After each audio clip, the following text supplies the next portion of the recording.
नमस्कार दोस्तों, स्वागत है आप सभी का आपके अपने YouTube चैनल में। आज की कहानी है परमात्मा और किसान। एक बार एक किसान परमात्मा से बड़ा नाराज हो गया।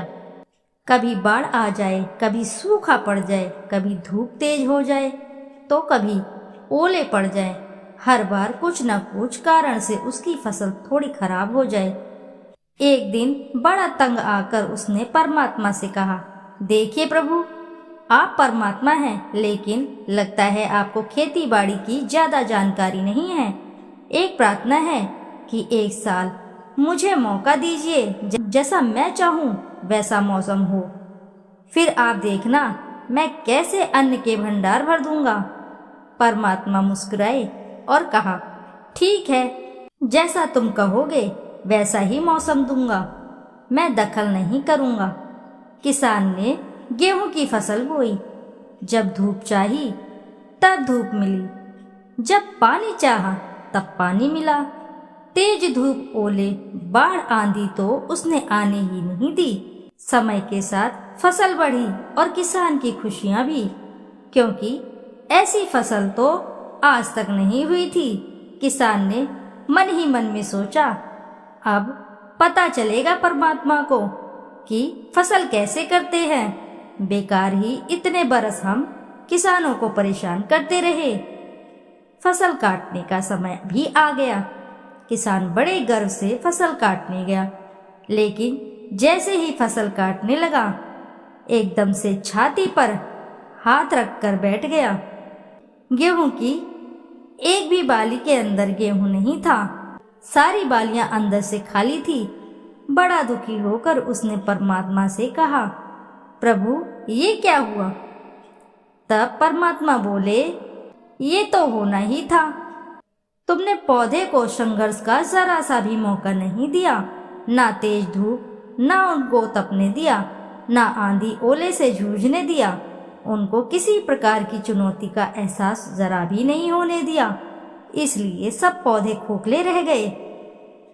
जब आंधी आती है तो तेज बारिश भी होती है, ओले गिरते हैं, तब पौधा अपने बल से ही खड़ा रहता है। वो अपना अस्तित्व बचाने का संघर्ष करता है, और इस संघर्ष से जो बल पैदा होता है वो ही उसे शक्ति देता है, ऊर्जा देता है, उसकी जीवटता को भी उभारता है।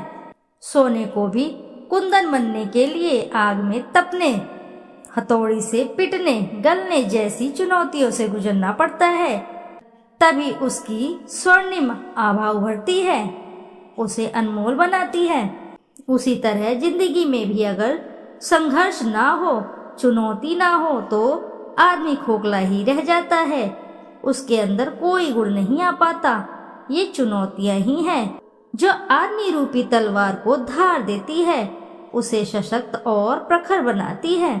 अगर प्रतिभाशाली बनना है तो चुनौतियों को स्वीकार करनी ही चाहिए, अन्यथा हम खोखले ही रह जाएंगे। अगर जिंदगी में प्रखर बनना है, प्रतिभाशाली बनना है, तो संघर्ष और चुनौतियों का सामना करना ही पड़ेगा। दोस्तों, इससे हमें ये शिक्षा मिलती है, अगर मनुष्य के जीवन में कोई संघर्ष और कोई चुनौती ना हो तो वह किसी भी प्रकार से असमर्थ रहता है, यानी खोखला रहता है। यदि उसके जीवन में संघर्ष और चुनौतियां आती है, तभी वह किसी लायक यानी काबिल बनता है। चुनौतियों को मात देकर ही मनुष्य आगे बढ़ता है। तो दोस्तों, कैसी लगी आज की वीडियो? आशा है कि कहानी आपको अच्छी लगी होगी। यदि आपको कहानी अच्छी लगी तो वीडियो ज़रूर लाइक करें, चैनल को सब्सक्राइब करें, तो एक बार कमेंट में हमें अपने ज़रूर बताएं कि आपको कहानी कैसी लगी। फिर मिलते हैं आपसे अगली स्टोरी में। जब तक के लिए बाय बाय।